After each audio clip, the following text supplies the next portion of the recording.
Welcome back, everybody, to another episode of The Pilot Pass. My name is Steve Gutenberg. Oh, no, I was him last week. Dang it. Oh, well. Dell, who are you today? I'll be Steve Gutenberg this week. You can be Charlie Chaplin. Excellent. Charlie Chaplin, Steve Gutenberg. And we have a third member of the crew today. Third member, what's your name today? Buster Keaton. Well, it's a little too close to me, but okay, if you want to bite off my style, you can.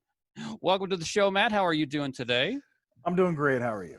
I am excellent. We do have a third member, Matt. He's a member of the podcast family. Matt and I do a movie podcast that I'm sure that you can listen to if you like.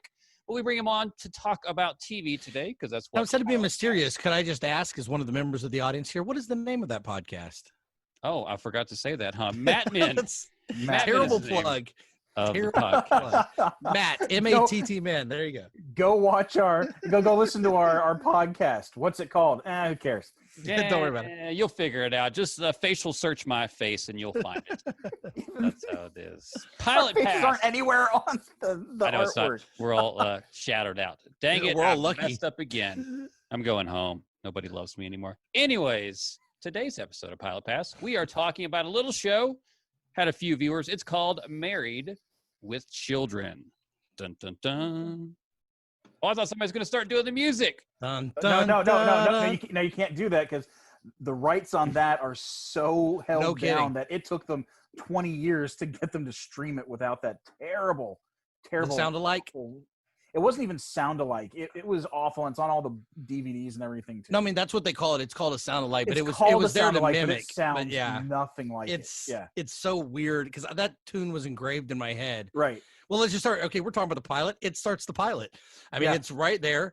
It's Love and Marriage, sung by some older guy. That wasn't Sinatra. Right. I knew it wasn't Sammy Davis Jr. He looked a little too light for that. But so a classic song, and but then you have all the DVDs. I say that's how most people even know the song now. That's probably true. Yeah. But when they released the DVD, or even when it first started streaming on Netflix, maybe 2011, I think, is when they first started streaming it. It had the sound alike. They couldn't even get the rights to Love and Marriage on there, and it was just so upsetting to start the episode with the other song. And there was no lyrics, nothing. It was weird. It wasn't even recorded. It was all MIDI, and it sounded cheap. And because the show ran for 11 years and helped build an entire network, that show and that song, they go together like a horse and carriage, right? And to hear that over top of that footage of Chicago, it's just, it puts you off from watching it. It's just, it feels wrong. Yeah, there's a ton of shows. I mean, I couldn't imagine watching something like Always Sunny, too, when they're just showing the streets of Philadelphia. Right. If you put any other music over that, it would upset my stomach. Yeah. So I guess we start by saying that this is one of the first, like you were saying, shows from the new Fox network, who was fledgling at the time. Was really struggling to compete against the big three, CBS, NBC, and ABC. And this, along with The Simpsons, is really the two shows that kind of catapulted them and kept them alive for years. Yeah. And I remember The Simpsons started on Thursday before moving to Sundays after the first 2 or 3 years. But did Married with Children just start on Sundays? I can never remember that. Or was that always paired with it? They weren't always paired together, but they were moved around multiple times. It wasn't just Thursdays and Sundays. Okay, that's the one I remember. Yeah, but after a while, you had your Sunday night block. That's right. Yes. So coming after football was such a great lead-in for all those shows to be able to get Fox to that next level. And carrying them all on Sunday was perfect. It also doesn't hurt that the lead of your show played football for the Bears. Wait, Ed O'Neill played football for the Bears? I believe so. I'm going to look that up. I believe so. No idea. Talk to our monkey. Really cool. That's our fact checker. Get our monkey to check on that. We'll ding you. Go. You get dinged if you get it wrong. I'm just kidding. There's no ding. I have no ding available for you, but I do have Married with Children. We'll fix it in post. I'm sorry. I take it back. He was drafted by the Steelers, cut during training camp. Still good. Still, I mean, that was enough to get up there. Yeah, better than I can do, almost.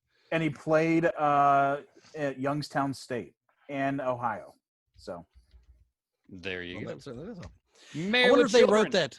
Oh, sorry. Go ahead, Del. Oh, I was just going to say, I wonder if they based Al Bundy being an ex-football high school star on the fact that Ed was, used to play football. If he played basketball, I wonder if they would have made him a basketball star. Although football's more Americana, I could see but that. they also could have done baseball. I wonder if it was just one of those things that a couple of the writers heard him talk about the same couple of stories a few times, and they're like, okay, we're going to write this in now. No, I don't know if you know this, but originally it was baseball. And then the creative team from Cheers called them up and that's our fucking sport. Don't do that. You got to pick something else. Right, because no one else plays baseball. Sam Malone, that's it. I need you guys to remind me later on in the episode when I'm complaining about parts of Married with Children that Coach was a better show than that. Ooh. Oh, no. Uh-oh. There's we'll no talk way. about that later. No. That's the craziest thing I've ever heard. Domestic bliss was never like this. The tagline for Married with Children in general, the summary for the show, for those 3 people who don't know, it's kind of the antithesis of the Cosby family, though in retrospect, maybe it wasn't. It focused on the Bundys, a suburban Chicago family who would rather eat nails than say a kind word to one another. You've got Al, Peggy, Kelly, and Bud. And let's start right there because I didn't realize the first go-around that the actors had been replaced. In the actual pilot, the pilot we would talk about today, which is entitled Pilot, they were not the same characters. Matt, talk a little bit about the other people who are not our quintessential Kelly and Bud. Oh, man, nothing against them, but everything against them because they were terrible. When they redid the pilot, they basically kept everything the same. They didn't change a word of it, but they recast the 2 kids. At Ed O'Neill's request. Yeah, because they weren't bringing it. And there was something missing. If you want to see it, you can go on YouTube. There's actually a comparison video of the first opening scene. And it is, and I guess I should read, Tina Kaspari is the one who plays Kelly Bundy, and Hunter Carson is Bud Bundy. But they just don't bring, what Dave Faustino does. It just doesn't. No, and it's weird how you can say that maybe some of the show's success was due to the 2 kids and not necessarily the adult leads, and that's not even saying that the aired pilot was any good, because honestly it's not. But man, the unaired pilot, if the public had ever seen that, it would not have lasted 11 years. That is for sure. Dale, talk to the people about, and I love this idea, this is something that they used to have to do in pilots. You do that pilot specifically for that reason. If something doesn't work, you got to replace it. And sometimes it's just a story part, but sometimes it's actors. And sometimes you have to kick these people out. Sorry about your bad luck. You don't get to ride, Beverly Hills 90210 to the top. So talk to the people about that. Yeah, I mean, generally when they do build a show, they pick 1 or 2 stars who are basically that's who they use to pitch to the network. Look, we got Ed O'Neill, who wasn't huge at the time, but he was, a decently well-known actor, and his name was known around the studios.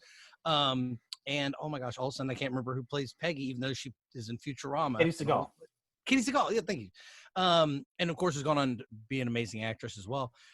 So they were tied to it, and that was pretty much it. And Ed O'Neill and her got along great. They had wonderful chemistry.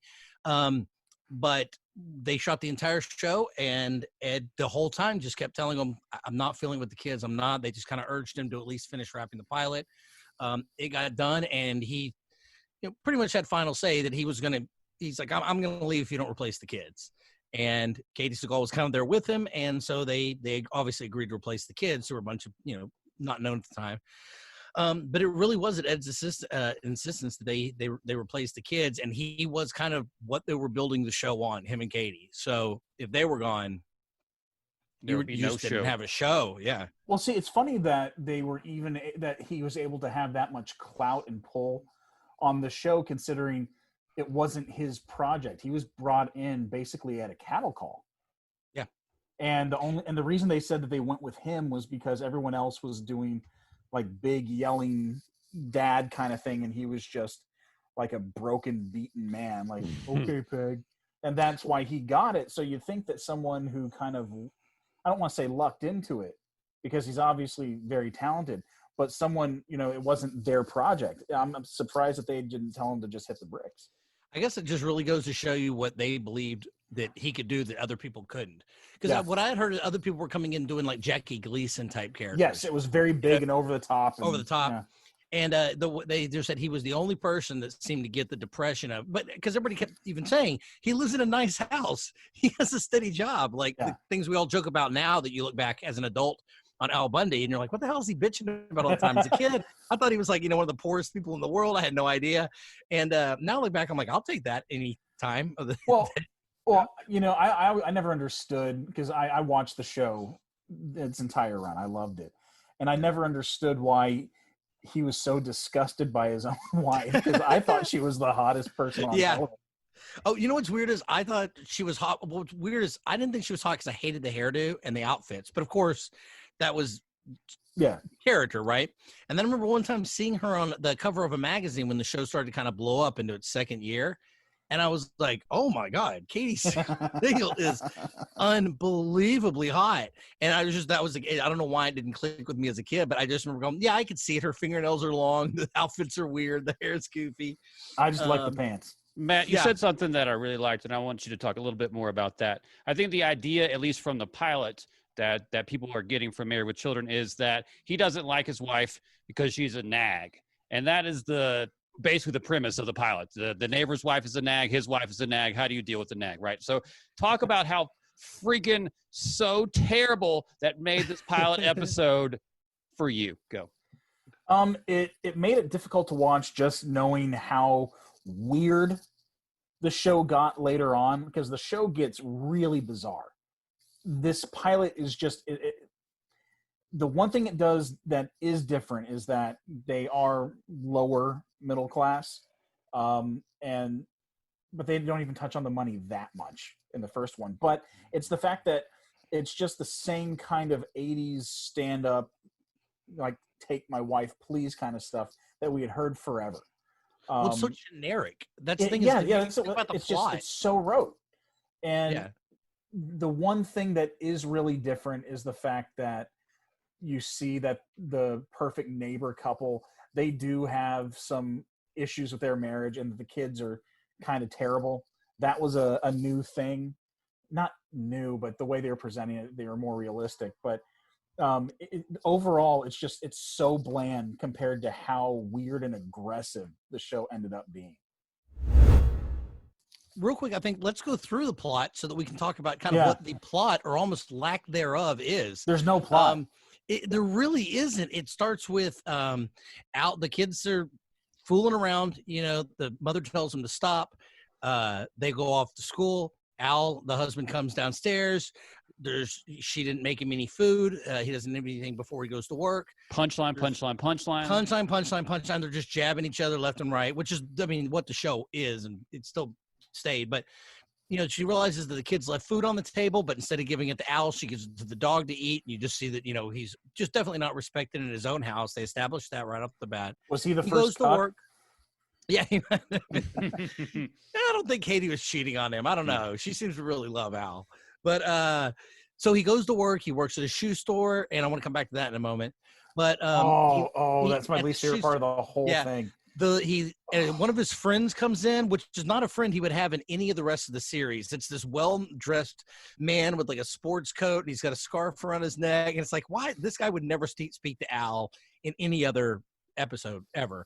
But he asks Al to go to the game that night, the basketball game. He says he has an extra ticket. Al comes home, tells Peggy he wants to go to the game. She says, you can't. I invited our neighbors over for the evening. The kid, the son rats out the daughter that she's been hanging out with a guy named Snake or Cobra or something like that. Mm-hmm. Then he goes off and he's I'm going to the basketball game tonight with Billy or whoever his friend is. Mom said it was okay. So everybody else gets to do what they want except for Al. Al's now stuck at home because she reminds him that she has access to the checkbooks and the credit cards. And the neighbors come over. They split up into the husbands and wives. Al convinces Steve, the next door neighbor, to get back into watching sports because Marcy won't let him. And if anybody's a cuck, it's definitely Steve. Definitely. Yes. Because it's got to. And then Peggy is teaching the neighbor, I can't think of her name, Marcy Darcy, that she's Marcy Rhodes at this point, that she's teaching you got to treat your husband like crap so they respect you better, take you out more. And so each of since they've been married 15 years, are teaching the other one how to really deal with a marriage and not this idyllic, honeymoon phase period they're in. And then, of course, she comes out, sees him watching sports. They storm off next door to go have a fight. And the Bundys trash talk a little bit, but then ultimately end up turning off the game and going upstairs and having sex. That's the episode. There's so little. The only conflict is that Al kind of wants to go to a basketball game and that Peggy doesn't want him to. Yeah, I mean, that's in exchange he gets sex from his wife. That's instead of going to the game. Yeah, that's it. Yeah, so it's just unbelievable. There was just nothing to it. Now I do want to go back the fact that and they, I don't know if they ever retcon this or not, but they did make one line in the pilot kind of threw me because he's sitting there. The joke is always that he has to deal with larger women in the shoe store, and that it's always a beat down. And he hates it. It's a terrible job because he works in the shoe store in the mall.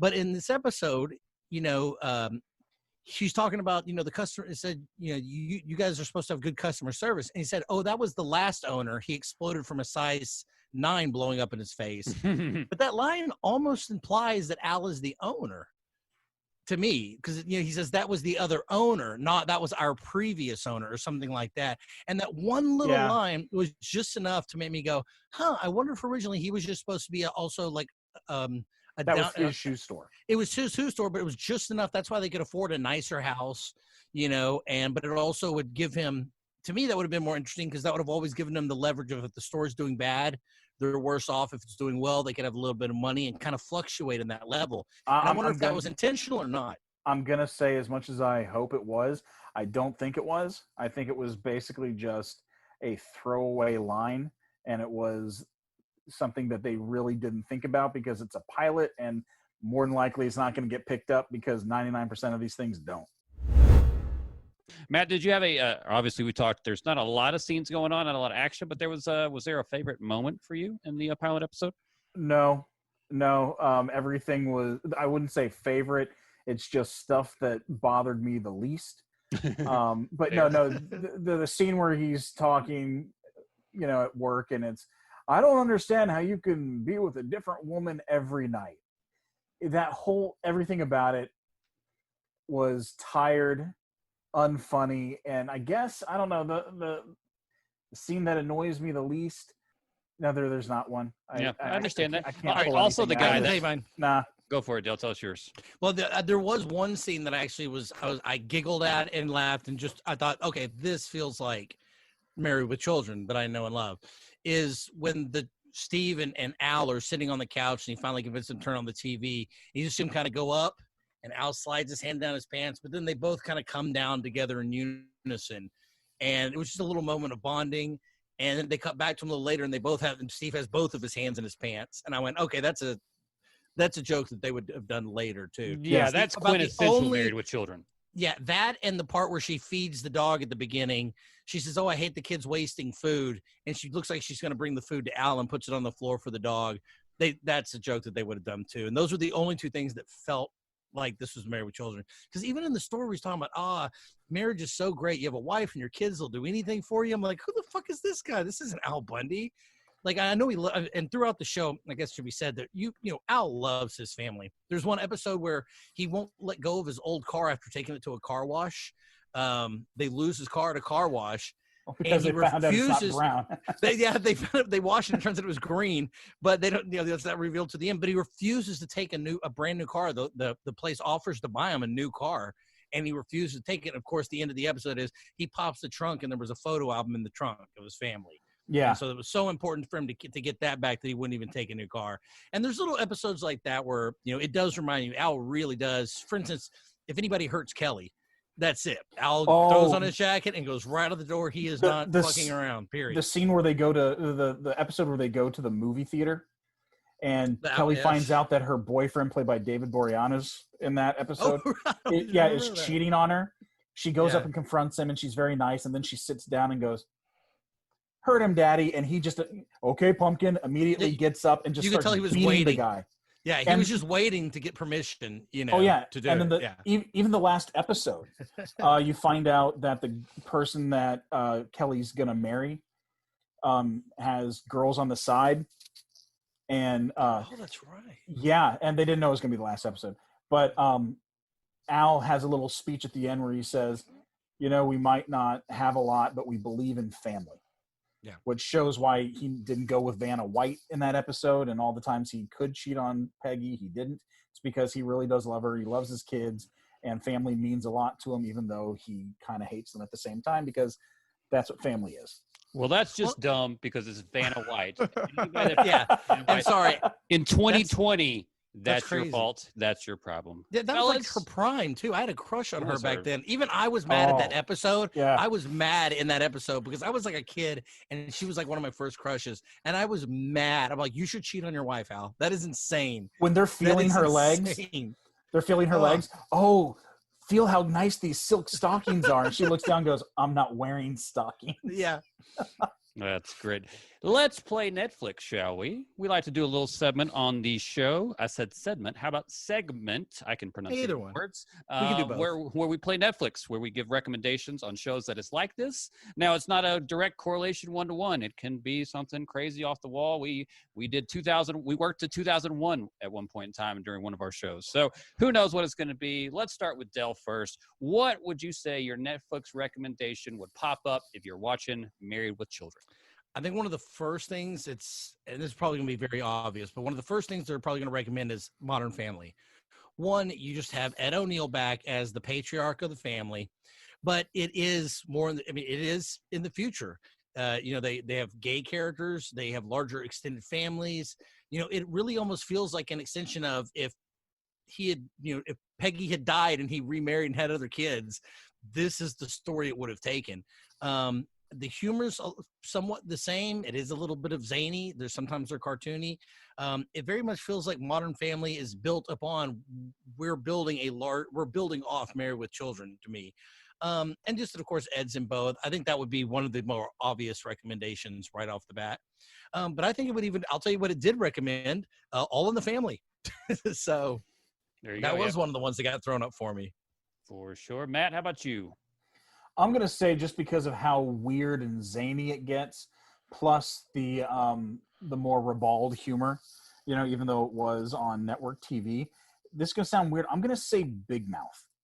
Yes, but let's talk about how great Big Mouth is for just a second. Yeah, it's fantastic, but you still have complex family issues, social issues, and also, one thing that, I didn't think about with Married to Children when I was a kid is that Christina Applegate basically went through puberty on television. I watched. And while she was like 15 and 16, they were putting her in bikinis. And I can't imagine the body issues that came with that and her headspace. And for that kind of point in your life, man, if you want to talk about a show that deals with that, you go right to Big Mouth.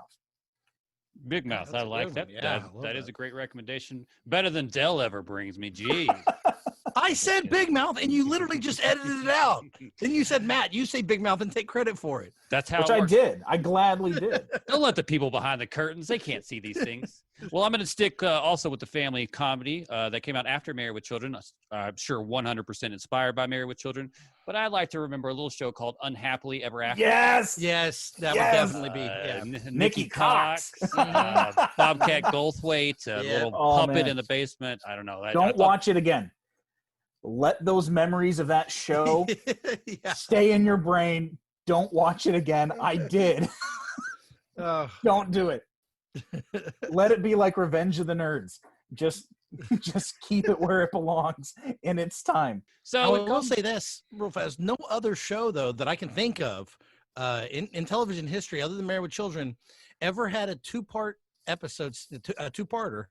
where they handled the Bundy curse by flying them over to England, where there's a town in perpetual darkness. This is where the show goes. There's a town in perpetual darkness, and until all the Bundys on Earth are killed, the town will remain in permanent darkness forever. And it was just such a weird episode. Both episodes are shot at night. There's magic involved. There's curses, and I just remember that being just one of the weirdest ones.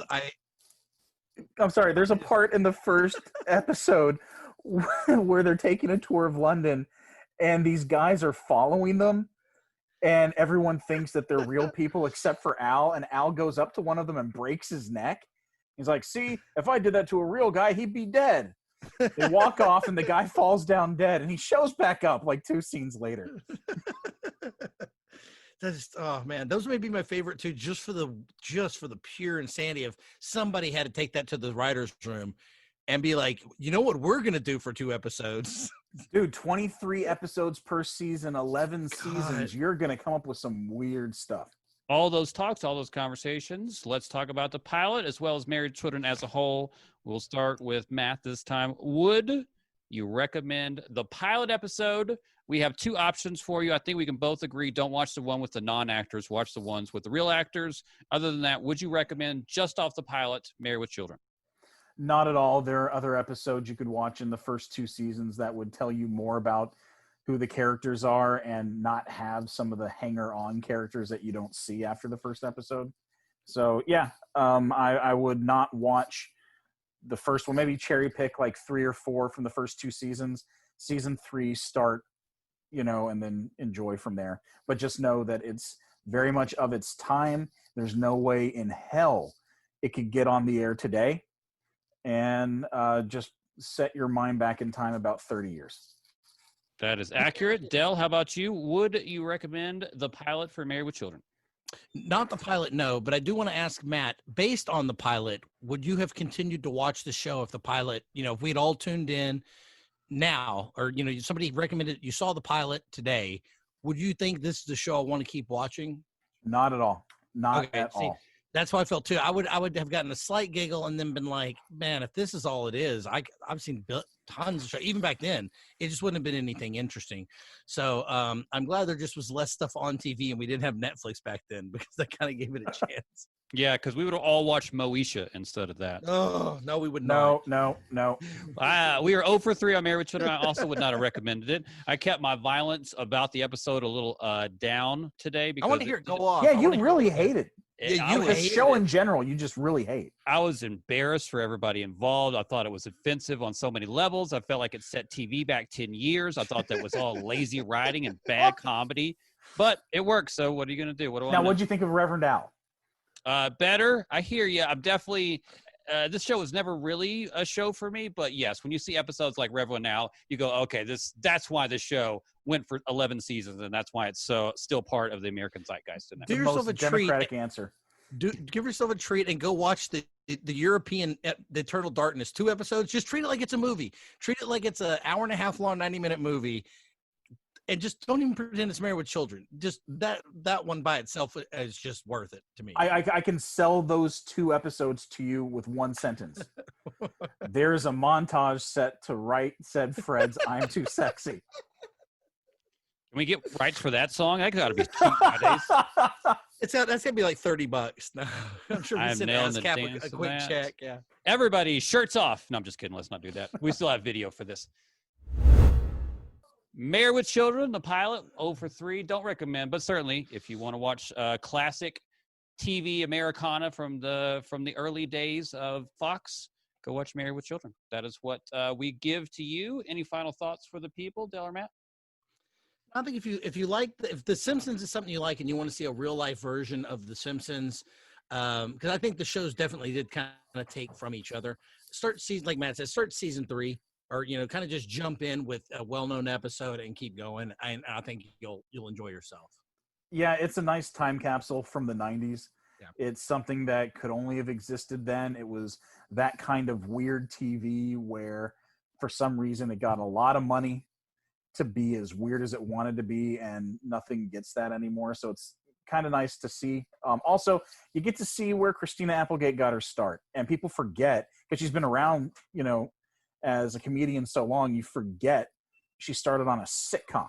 She was massively talented, even in that pilot, though. I mean, she was her and Dave Faustino. Sometimes I forget how good he really is. I like when I see him pop back up in various things. Oh, I wish he worked more. He's fantastic, and I just got to say, I absolutely love Grandmaster B. If we had more time in the episode, I would call you on that, calling David Faustino fantastic. But I don't know. He's pretty good. I'm going to let it slide. I'm going to let it slide for today. Until the next episode. Thanks, Matt, for being our guest today. Matt Min is our podcast. You want to listen to that, all about movies and whatnot. Thank you for being our guest. Del, thank you for arriving, as always. And that's all I've got for you. It was your pleasure, I'm sure.